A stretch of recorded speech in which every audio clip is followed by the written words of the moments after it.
Bueno, muchas gracias por tus palabras, Armando, y por tu oración. Espero que Dios os hable, porque si os hablo yo, nadie sabe búlgaro, ¿no? Bueno, diré algo, se apaña. ¿Cómo estáis?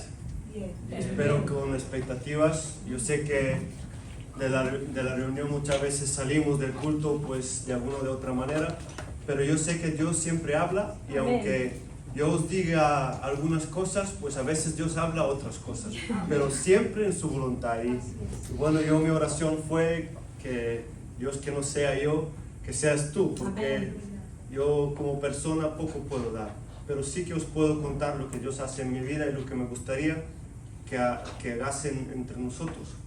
Y hoy pues mi prédica, o lo que los quiero compartir, tiene un título que se llama Puesto los ojos en Jesús. Amén. Yo no sé, muchos de vosotros sabéis mi testimonio y sabéis que, bueno, yo conocí al Señor en un centro en el cual yo fui pidiendo ayuda porque tenía problemas con la droga. Y bueno, eso es mi testimonio. Yo no tengo ninguna vergüenza de compartirlo, porque fue ahí donde Dios usó para que me trajese a sus pies. Y bueno, pues ahí había muchas personas que me hablaban de Dios. Yo no sé qué de vosotros aquí ha venido porque Dios lo ha dicho. El primer culto, hablamos de la primera vez que entra en una iglesia. ¿Hay alguien que Dios le habló de una manera personal, sin usar ninguna persona, y le dijo, tienes que ir a una iglesia a escuchar a Dios? ¿Hay alguien entre vosotros que le ha pasado eso?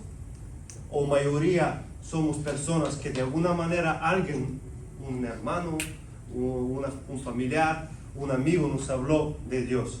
Yo soy de estos que fue traído a un lugar donde se hablaba de Dios por alguien y por una necesidad. Y muchas veces yo cuando hablo, porque sigo teniendo así conversación con algunas de las personas que siguen sirviendo en este centro, porque yo me pegué muchos años de alguna manera sirviendo para que los demás pues puedan conocer al Señor. Y si yo sigo hablando con ellos y les digo, yo muchas veces he atendido personas que han venido con una necesidad en el centro, pero han venido con necesidad de curarse de la droga, no de conocer al Señor.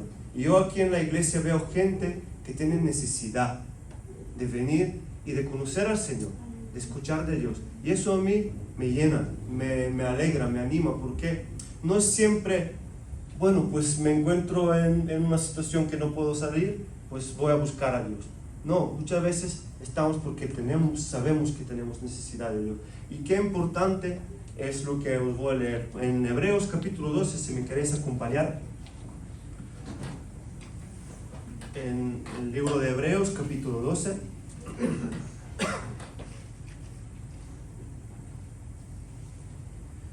Es casi un capítulo que es como un añadido al capítulo 11. En el capítulo 11 el autor nos cuenta de muchas personas que eran unos héroes de la fe, así le llama, que pasaron por situaciones, pero su vida al final fue como un ejemplo para el pueblo de Israel, de fe, de persistencia, de poder, de cambio de actitud y de poder de Dios glorificándose entre ellos. Entonces, siguiendo el capítulo 11, empieza el capítulo 12 y dice, por tanto, nosotros también, teniendo en derredor nuestro tan grande nube de testigos, despojémonos de todo peso y del pecado que nos asedia, y corramos con paciencia la carrera que tenemos por adelante. Qué importante es tener estos testigos. Muchas veces nosotros somos así y decimos, oye, no alabes al hombre, porque el hombre no tiene nada bueno. Alaba a Dios, busca a Dios. Pero la misma palabra nos dice, por tanto, nosotros también, teniendo en derredor nuestro tan grande nube de testigos. ¿Cuántos de vosotros tienen una nube de testigos a su alrededor? Gente que le han enseñado el amor de Dios, gente que le han mostrado que Dios es bueno, que Dios es fiel. Yo sí, y a mí eso es lo que me ganó. Porque yo me acuerdo que cuando yo vine de Bulgaria, aquí en España, en el centro, porque no había ahí, entonces yo no entendía nada. Yo, venía Hombre, yo inglés sé, pero español no. Bueno, sé algunas cuantas idiomas, inglés, croata, ruso, chaporeo, ahora entiendo. Pero cuando vine aquí castellano, bueno, vine en Tarragona, vamos, ni catalán, ni castellano, nada, res de res, vamos, totalmente perdido, había una película, perdido en la traslación, ¿cómo se llamaba esta película? Bueno, pues que, claro, yo vine y había un montón de chicos que, bueno, pues que me querían de alguna manera, pues atender, ¿no? Yo no entendía ni papa, ¿no? Ahí había unos cuantos búlgaros que me estaban traduciendo, pero sí que entendí una cosa, el amor que me mostraban. Porque esto no lo tienes que entender con palabras. Y me acuerdo muchas veces porque, bueno, pues yo tengo más o menos 100 kilitos, y eso no son de no comer nada, entonces me gusta comer, como a Joel, ¿no? Nos gusta comer. Entonces, pues, bueno, teníamos un horario y siempre, pues bueno, sentábamos a comer todos juntos, y me acuerdo que yo cuando me acababa el plato, siempre había uno a mi lado, un responsable, le llamábamos sombra, pero un cristiano, que me decía, ¿quieres más? ¿Quieres repetir? Y bueno, yo normalmente repetía, casi siempre, y me acuerdo una de las veces que había muy poca comida, o el cocinero, bueno, fracasó, como muchas de las veces, hizo muy poco, ahí hablábamos de 60 chicos o alguna cosa así. Y bueno, yo comía y tal, y al final, pues bueno, ¿hay más o no? Y me acuerdo, y lo que me tocó el corazón por primera vez fue que el chico que tenía de sombra aún no había empezado su plato, porque no sé qué estaba haciendo, y me vio que había acabado y me dijo, toma. Y me partió pues casi la mitad. Yo digo, no, sí, cógelo. Y eso es lo que me llamó la atención. Tú dirás, bueno, es una tontería, ¿no? Es un plato de comida. Pero para mí era una muestra de amor. ¿Por qué? Porque yo era un desconocido. Yo era un desconocido para él. Yo no le pagaba nada. Él no podía esperar nada de mí a cambio. Ese es el amor de Dios. Un amor que no espera nada a cambio. Un amor que podemos ver en los testigos a nuestro alrededor. Qué importante es fijarnos en los testigos a nuestro alrededor. Yo sé que aquí de vosotros, hay muchos de vosotros que han venido porque han visto algo especial en una persona que le ha hablado de Dios. Nosotros cuando llegamos a esta iglesia éramos, ¿qué? 20 personas, no sé, más o menos por ahí. 12, no sé, éramos muy poco. Y sí que había gente antes. Pero yo me acuerdo que éramos muy pocos, nos llenábamos casi en las primeras filas. Y todos vosotros, y yo también me incluyo, somos fruto de un testigo. De un testigo. Alguien que te habló de Dios y alguien que te mostró el amor de Dios. Qué importante es que nosotros tengamos estos testigos a nuestro alrededor, pero también que seamos testigos. Que seamos testigos del amor de Dios. Y qué importante es teniéndolos, viendo su forma de andar, su forma de actuar, que nos esforcemos, y dice aquí, cuando les vemos alrededor nuestro tan grande nube de testigos, despojémonos de todo peso y del pecado que nos asedia, y corramos con paciencia la carrera que tenemos por adelante. Importante saber y entender que nosotros tenemos un galardón al final. Tenemos un galardón en el cual mismo Dios nos dice que si aguantamos hasta el final, nos dará la corona de la gloria en su presencia. O sea que es importante cuando veamos todo esto a nuestro alrededor, porque muchas veces, ¿qué pasa? Uno se desanima viendo las situaciones que pasan en día a día. Muchas veces pues uno dice, no, quiero tirar la toalla, quiero dejarlo ya, o no sé, los pensamientos que pueden pasar por la cabeza de uno.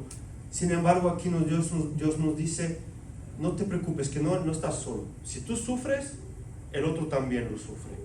Y si tú piensas que tu situación es más complicada, no es así. El otro pasa peor o igual que tú, o lo pasará. Por eso, mira la fe de los demás, mira su forma de vivir, su forma de actuar, y fortalézcate. Y dice aquí una cosa muy importante para un cristiano, es corramos esta carrera, es una carrera con paciencia. Y tú puedes decir, bueno, vamos a ver, aquí hay como una contradicción, porque cualquier deportista que va a una carrera la corre no con paciencia, la corre para que llegue primero. Pero cuando piensas en los maratones, ¿qué pasa? Muchas veces los que son muy rápidos van con paciencia, dejan los gallitos que van por adelante y luego ya a la última adelantan. Pues un poquito es la vida del cristiano así. Tienes que correr con paciencia. Y la paciencia, para mí, es una de las virtudes más necesarias para un cristiano. Y una virtud que no es siempre tanto depende de Dios, sino también de nosotros. La paciencia ¿qué es? Es como un estado de tu espíritu, un estado de tu mente, que te hace estar tranquilo o una dificultad o una situación sabiendo que lo que viene por delante vendrá. Entonces tú esperas con una paciencia y estás tranquilo, y eso es lo que te hace perseverar y estar tranquilo. Pues aquí Dios nos dice, tengamos que correr con paciencia la carrera que tenemos por adelante. Y dice siempre, puestos los ojos en ¿quién? En mí no, ni en el pastor, ni en algún hermano. Sí que tienes que ver cómo él vive y su forma de fe. Pero tu primer ejemplo, del cual tú dependes, es Jesús. Amén. Es Jesús. Yo muchas veces pues le he dicho a personas que he podido hablar con ellos, digo, lo más importante en tu vida es de que tú tengas a Dios en tu vida, de que tú conozcas al Señor por revelación, no que alguien te lo cuente, porque Él al final es lo que vale, es lo que marcará diferencia en tu vida. Aquí el autor dice, puestos los ojos en Jesús, porque Él dice que es autor y consumador. O sea, Él es el principio de nuestra fe y el final de nuestra fe. Él es el que te hizo creer y Él el que hará que con la fe llegues hasta el final. Dice que es el autor y consumador de nuestra fe. Y dice, el cual por el gozo puesto delante de Él sufrió la cruz, menospreciando el oprobio, y se sentó a la diestra del trono de Dios.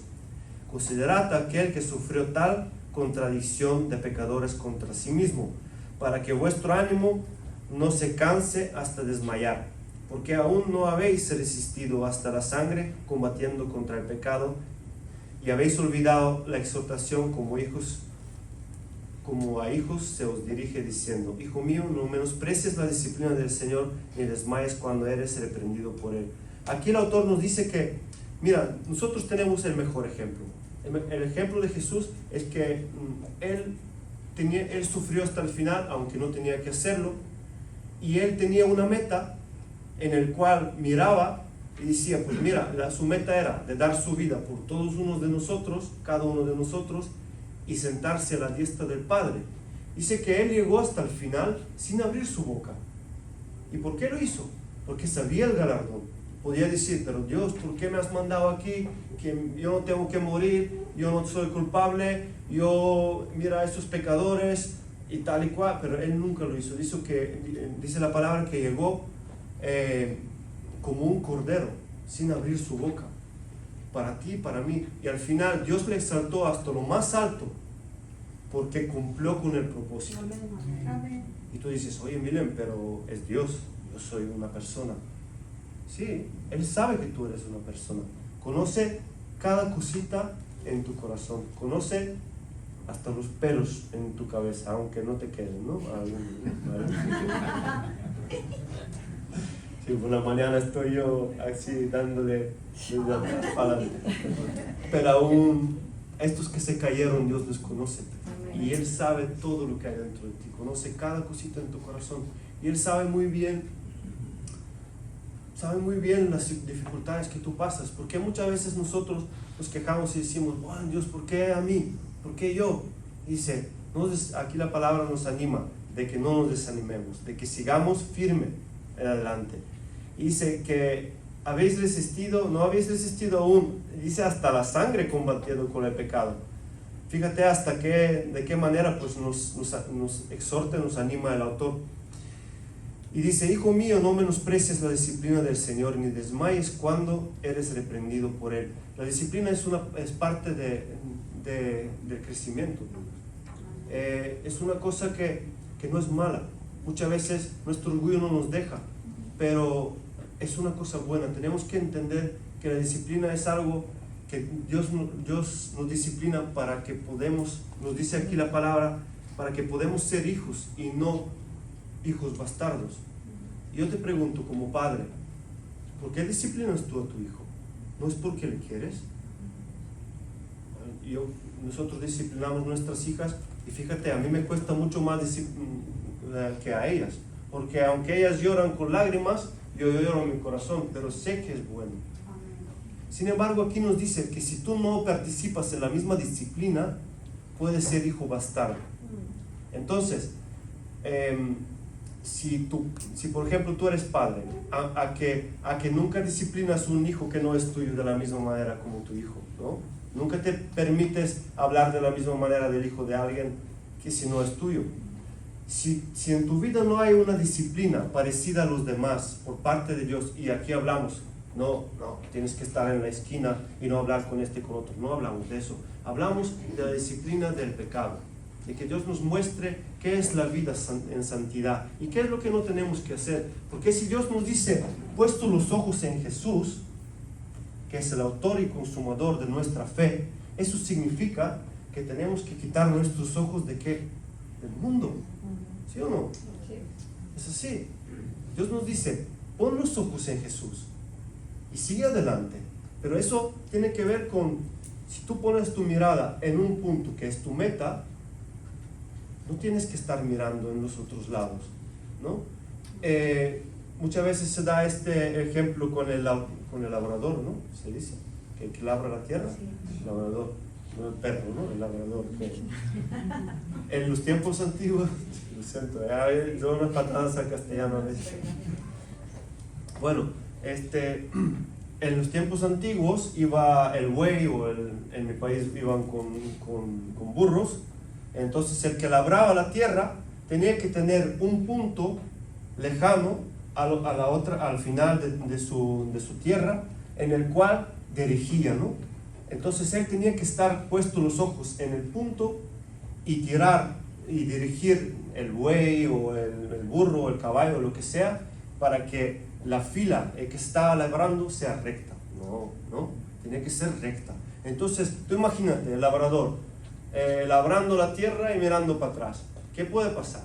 Pues así Dios nos dice que tiene que ser nuestra vida, ¿no? Nuestros ojos tienen que estar puestos en Jesús, para que, seamos testigos y podemos mostrar también el amor de Dios a los demás. Dice, y si soportáis disciplina, Dios os trata como hijos, porque ¿qué hijo es aquel a quien el Padre no disciplina? Pero si os deja sin disciplina, de la cual todos han sido participantes, entonces sois bastardos y no hijos. Por otra parte, tuvimos nuestros padres terrenales que nos disciplinaban y los venerábamos. ¿Por qué no obedeceremos mucho mejor al Padre de los Espíritus y viviremos?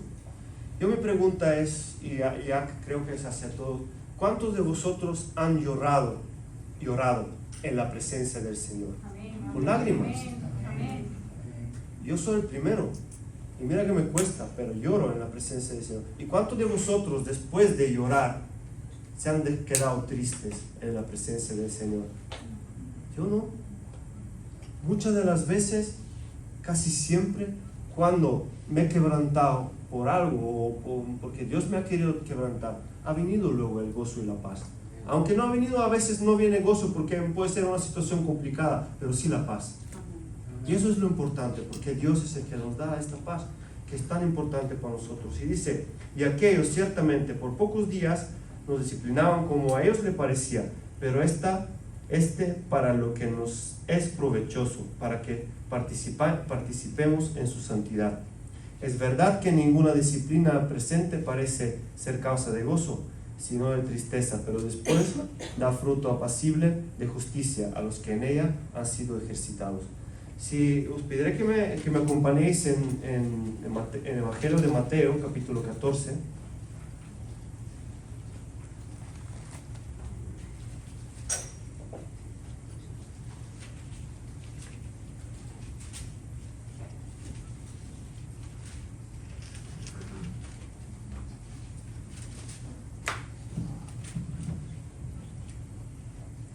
Evangelio de Mateo, capítulo 14, en versículo 22, hay una historia muy interesante, una historia que viene solamente en el libro de Mateo, que sí que está reflexionada en otros dos evangelios, pero aquí únicamente es donde explica la parte de Jesús y la parte también de Pedro. Me gustaría que la leamos enterita, de versículo 22 hasta 33, y luego sacamos algunos puntos interesantes.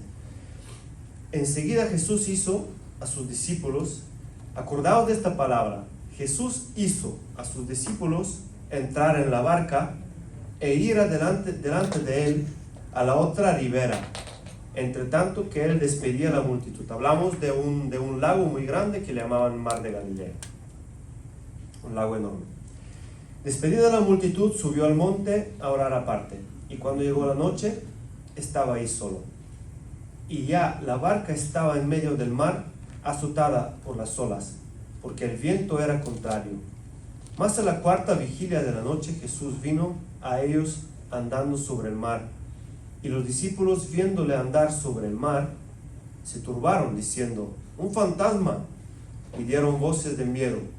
Pero enseguida Jesús les habló, diciendo, tened ánimo, yo soy, no temáis. Entonces le respondió Pedro y dijo, Señor, si eres tú, manda que yo vaya a ti sobre las aguas. Y le dijo, ven. Y descendiendo Pedro de la barca, andaba sobre las aguas para ir a Jesús. Pero al ver el fuerte viento, tuvo miedo y comenzó a hundirse. Dio voces diciendo, Señor, sálvame. Al momento Jesús, extendiendo la mano, asió de él y le dijo, hombre de poca fe, ¿por qué dudaste? Y cuando ellos subieron en la barca, se calmó el viento. Entonces los que estaban en la barca vinieron y le adoraron, diciendo, verdaderamente eres Hijo de Dios. Amén. ¿Cuál es el punto? Primero, ¿qué hizo Jesús? Les hizo Él mismo. Les dijo, subir a la barca y iros adelante de mí en el otro lado. Espérate, voy a cambiar el micro.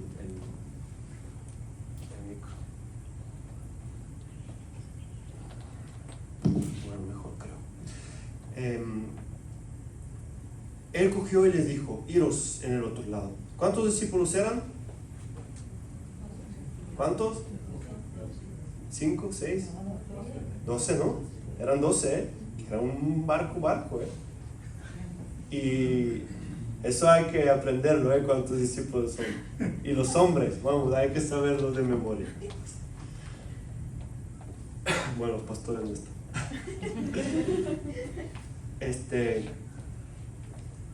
El que escogió estaban, pues, era un momento en el cual Jesús había alimentado 5,000 personas y hecho un milagro tremendo. Y entonces después de esto, pues Jesús les dice subir a la barca y iros por el otro lado del mar, del lago.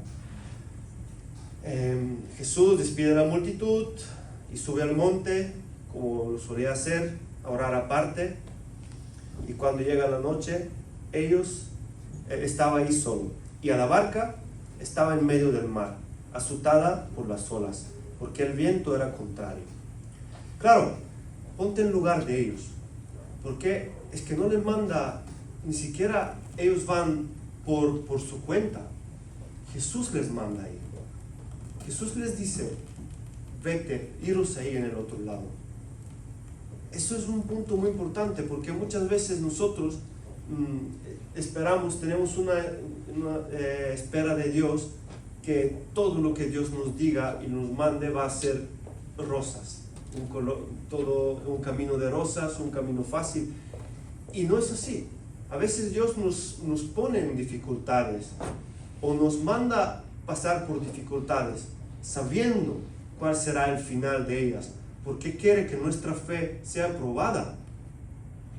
Yo no sé, he oído muchas veces, no soy joyero, pero he oído que el oro, cuando se trabaja para que se purifique, se calienta hasta tal punto que casi queda transparente, que puedes ver a través de él. Eso es lo que Dios quiere hacer con nosotros. Quiere que nuestra fe sea sincera. sea una fe verdadera. Y para ti es importante que lo sea, porque si no es así, las dificultades vas a desmayar. Para uno es importante de que tu fe es importante para ti, no es porque te lo digo yo, es importante para tu fe, para tu caminar con Dios, que tu fe sea probada. Y eso no es cosa mala, aunque nosotros nos cuesta muchas veces aceptar las dificultades de Dios. Ellos se encontraban una dificultad porque Jesús le había mandado ahí. Y eran 12, y eran pescadores de toda la vida, y eran gente del mar de toda la vida, pero se encontraban en una tormenta. Una tormenta no perdona ni siquiera a un pescador. Da igual lo bueno que eres, da igual si has nadado toda tu vida y eres un campeón de natación. El mar no perdona. El mar no perdona. Una ola de esta te revienta enseguida y no puedes hacer nada. Durarás media hora como mucho. Pues ellos se encontraban en una barca en medio del mar y ojo, y dice, versículo 25, más a la cuarta vigilia de la noche, y aquí no hablamos de las vigilias que hacemos, hablamos de periodos de tiempo que estaban marcados por los israelitas, por los romanos que estaban también pues gobernando. La cuarta vigilia, ¿qué pensáis? ¿Qué hora más o menos podría ser? Bueno, eso es... Tú lo sabes. Aquí los dinosaurios no cuentan. Es que, hombre, toda la vida en la iglesia. Bueno, la cuarta vigilia era de 3 de la madrugada hasta las 6 de la madrugada. Era las últimas horas, digamos, de la noche. Imagínate, Jesús les dejó hasta el último momento. Y seguramente ellos, pues no sé qué pensarían. Dirían, hombre, pero ¿por qué? ¿Por qué nos mandó? Mira, ¿hasta qué punto estamos aquí casi para morirnos y tal? Porque ellos ya tuvieron, no sé si, pero bueno, no me voy a meter. De repente, pues dicen que los discípulos, viéndole andar sobre el agua, sobre el mar, se turbaron diciendo, un fantasma, dieron voces de miedo. Jesús empezó a andar por el mar, se acercó a ellos, ¿no? Y ellos se asustaron de lo que estaba pasando. Mi pregunta es en confianza, ¿no? Si quieres no me respondas. ¿No te has asustado alguna vez cuando viniste del culto las primeras veces? ¿Qué pasa aquí? ¿Esto qué está orando ¿Qué está pasando ahí? Muchas veces los milagros que Dios hace o las formas que Él tiene para nosotros nos asustan, porque no es algo que entra en nuestra lógica, no es algo que es normal. Ahora no hablamos tampoco de cosas excesivas, pero aquí dice que Él andaba sobre el mar, y andaba sobre el mar porque podía, porque tenía todo el poder de hacerlo, y porque les quería demostrar que Él tiene todo el poder. Y así Dios quiere demostrar en tu vida también que Él tiene todo el poder, y lo hará de una manera que ni siquiera tú esperas. Y Él se acercó, y aunque ellos se turbaron y gritaron, un fantasma, y dieron voces de miedo, bueno, no gritaron de otra manera, pero no, un fantasma, saltar. Bueno, no podían saltar porque se iban a morir, pero es que fue una situación entre la espada y la pared. Entonces, enseguida Jesús les habló y les dijo, diciendo, tened ánimo, yo soy, no temáis. Y entonces le respondió Pedro y dijo, Señor, si eres tú, manda que yo vaya a ti sobre las aguas. Muchas veces hablamos de Pedro, ¿no? Y decimos, él siempre era lanzado, siempre el primero que hablaba, siempre la liaba, siempre tal. Pero es que yo quiero ser como él, porque es una persona que vivió las cosas de primera mano. No tardó en decir, si quiero hacer lo mismo que tú, si eres tú, hazme que ande. Y dice la palabra, la historia nos dice, Jesús le dijo, ven. Y descendiendo Pedro de la barca, andaba sobre las aguas para ir a Jesús. Qué fuerte, los otros, si él salió, quedaron 11 discípulos, o bueno, puede ser que no eran todos, pero bueno, calculamos que puede ser 11, mirando como Pedro andaba sobre las aguas. Y dice, pero al ver el fuerte viento, tuvo miedo y comenzó a hundirse. Es lo que pasa, que muchas veces, claro, el viento no lo vemos con nuestros ojos, pero sí que vemos lo que hace, ¿no? Pues muchas veces en nuestro día a día podemos ver los problemas y nosotros mismos a veces los hacemos grandes, no confiando en el Señor. Por eso dije que es muy importante la paciencia, porque la paciencia es lo que nos hará permanecer en los momentos difíciles. En este caso, pues bueno, él dice que empezó a andar, tuvo miedo, comenzó a hundirse y dio voces diciendo, Señor, sálvame. Y al momento Jesús, extendiendo la mano, asió de él y le dijo, hombre de poca fe, ¿por qué dudaste? Y cuando ellos subieron en la barca, se calmó el viento. Entonces los que estaban en la barca vinieron y le adoraron diciendo, verdaderamente eres hijos de Dios. Yo no sé en qué situación te encuentras, porque calcula que esta barca puede ser tranquilamente tu vida, en el cual pues tú pasas una tormenta o una situación difícil. Yo no sé si tú eres de estos que hubiera salido y hubiera andado o simplemente hubiera mirado desde la barca. No sé, pero yo te animo de que no adores a Dios como ellos porque vieron lo que pasó en la vida de Pedro. Adora a Dios, conócele, porque igual fracasas, no lo sé, pero Dios te levantará. Porque, ¿qué hizo Pedro? No empezó a nadar porque él seguramente sabía y venga que llego al barco y a salvarse. ¿Qué es lo que hizo? Jesús, sálvame. Solamente una palabrita. Jesús, sálvame. Muchas veces yo sé que nos encontramos en situaciones en las cuales nosotros mismos queremos hundirnos más y más y no lanzamos la voz hacia Dios en las situaciones difíciles. Nos pasa, a mí me ha pasado en situaciones que estoy desanimado y enfadado con Dios y quiero sufrir y hundirme más y más y más y más hasta llegar al fango. Ese no es el plan que tiene Dios para tu vida. Y si pasas una dificultad es para que salgas fuerte de él. Y él dice, solamente una palabra basta, Jesús, sálvame. Nosotros en el grupo a veces hablamos, ¿no?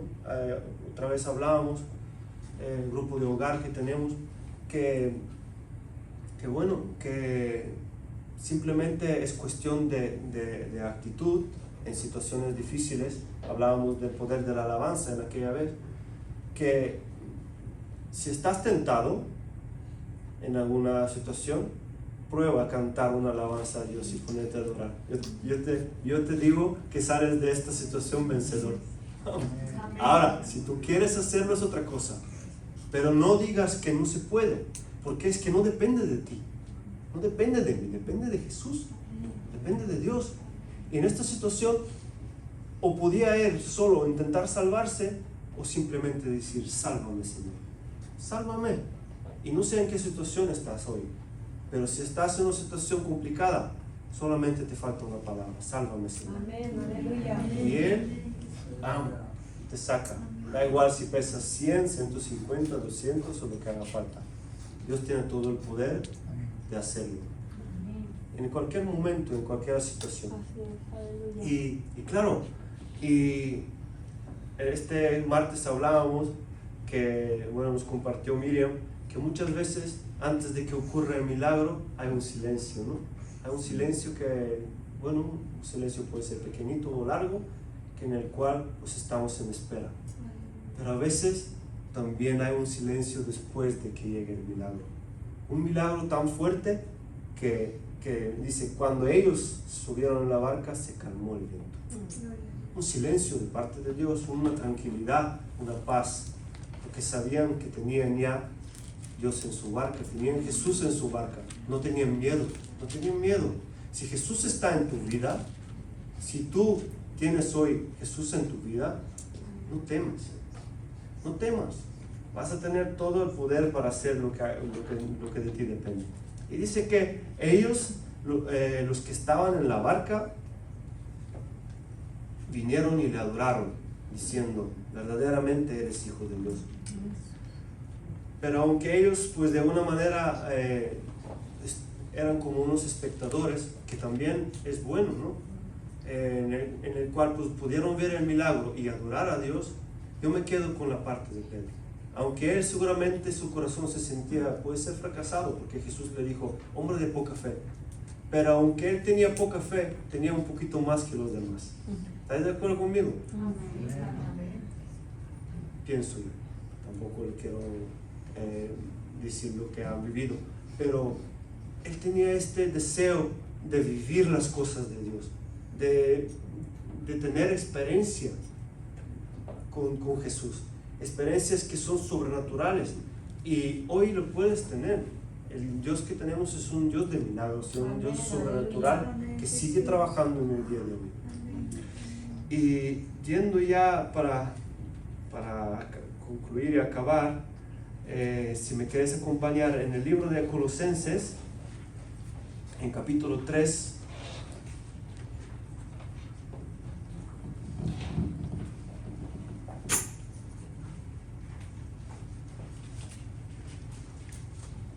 hay 3 versículos que también nos animan de poner nuestra mirada en el Señor. Y dice, así pues, en el versículo 3 de Colosenses, capítulo 3, perdona, desde versículo 1 hasta versículo 3. Dice, si pues habéis resucitado con Cristo, buscad las cosas de arriba, donde está Cristo sentado a la diestra de Dios. Y dice, poned la mira en las cosas de arriba, no en las de la tierra, porque habéis muerto y vuestra vida está escondida con Cristo en Dios. Le pediré al grupo de alabanza si quiere que se suba.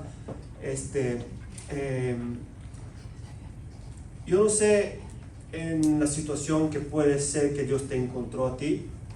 Yo no estaba muerto digamos carnalmente, pero cuando Dios me encontró, cuando Jesús me encontró, estaba muerto espiritualmente. Y lo puedo decir con todo mi corazón. Tenía casi 20 años, 19, 20 años, y no tenía ninguna razón para vivir. Fíjate qué triste, ¿no? A veces dices, con 20 años tienes la vida por delante. Pero yo me encontraba en esta situación. Y no era porque alguien me quería matar o lo que sea, que seguramente que sí, alguno. Era porque me lo había hecho yo por los pecados que tenía. Jesús me encontró cuando estaba muerto. Y Él, cuando me encontró, dice aquí, nos dice, ¿habéis resucitado con Cristo? Buscad las cosas de arriba. Cuando Él me encontró, yo sabía que mi vida iba a cambiar. Que si quería amarle de la manera que Él me amó, porque Él me amó cuando estaba muy mal y cuando había dañado a muchas personas, mi familia, la gente que más quería. Él me encontró en este momento y yo entendí con mi espíritu que ya no tenía que buscar lo mismo, que no tenía que buscar las cosas del mundo que antes buscaba, sino tenía que buscar las cosas de arriba, las cosas que vienen de parte de Dios. Y dice, poned la mira en las cosas de arriba, no en las de la tierra. Y si me preguntas, miren, ¿cuánto tiempo te costó poner tu mirada en las cosas de arriba? Pues te puedo decir que ahora, este año hago 40, toma ya. 20 años. Me sigue costando, pero me esfuerzo. Porque no quiero mirar atrás.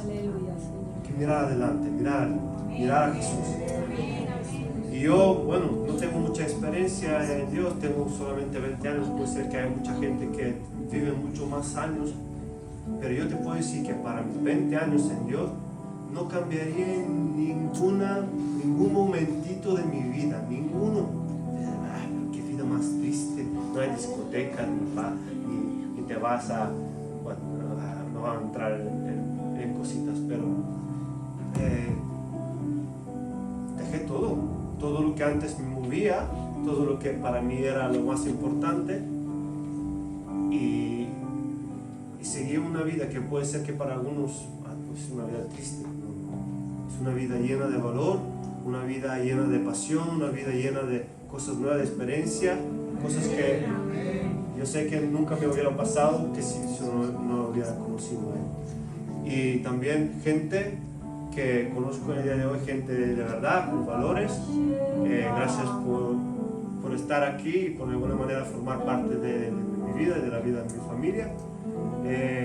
Cada uno, yo puedo ver Dios en cada uno de vosotros, en cada uno de vosotros, a vuestra manera. Pero sois unos testigos para el amor de Dios. Y eso es importante, porque aunque tú a ti no te parezca, tú puedes mostrar el amor de Dios a alguien que ni siquiera lo sepas. Pero en el día de mañana, pues puedes conocerlo de alguna o de otra forma, o igual en el cielo, verlo ahí y tal. Y dices, oh, un día me hablaste, aunque no será de la misma manera, con la misma cara, pero un día me hablaste tú. Uf, qué fuerte, ¿eh? Qué fuerte. Un día te vi cómo actuabas, cómo hacías, la manera de que vivías, pues me cautivó y quise vivirlo. Eso es ser un testigo de Dios. Eso es para que la gente pueda ver el amor. Y Jesús, cuando ya estaba por irse, les dijo una cosa a sus discípulos: de esta manera os conocerán. ¿Sabéis qué sigue? Por el amor que tengáis uno con otro. Amén, aleluya. Qué fácil, qué fácil. El único requisito para que los demás vean que sois hijos de Dios y sus discípulos, por el amor que tengáis uno con otro. Lo más, eso es lo más. Lo que a mí me cautivó desde el primer momento y lo que me sigue cautivando hasta el día de hoy. Y lo que yo quiero que con esto cautivo también. Pero no yo, sino Jesús en mí. Amén. Amén. Aleluya. Muchas gracias.